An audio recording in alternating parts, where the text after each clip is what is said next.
The following feature may contain references to sex, drugs and rock and roll. Oh, and some bad language too.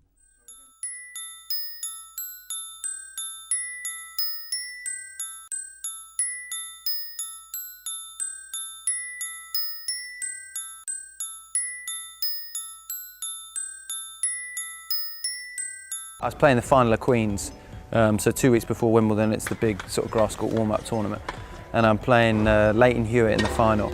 And at that stage, I'd probably played him 6 times, lost to him 6 times, and we played a really close match, and I lost again.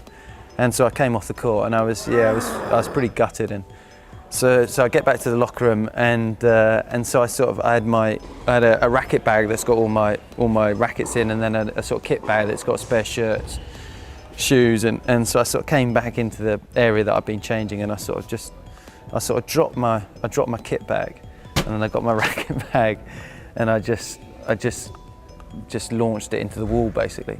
And so there's about 9 in there, so I just go, and it sort of just, you know, smacks into the wall. And then I sort of sat down on the bench, and I sat there like this, and I just sort of look up, and sitting about 2 feet closer to you to me than where you are, sitting like this, looking a bit unsure, is Tony Blair.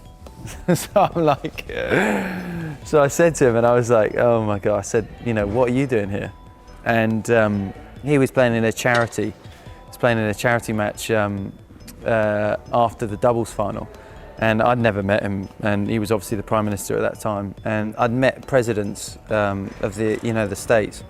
I'd met Bush Senior when I was in Houston. I played a tournament there, and it's just an absolute circus. You know, there's all the special services, Secret Service, and they're running around everywhere, and literally Blair was sitting in the locker room, and there may be one security person on the door, and then he was just sitting there and chatting to people, and it was just, yeah, it was a bit surreal. I literally sat there for the next 45 minutes just talking about anything.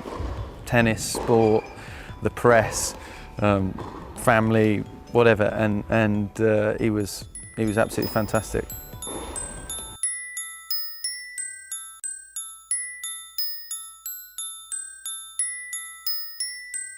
Original content every day. Channel B. Join us.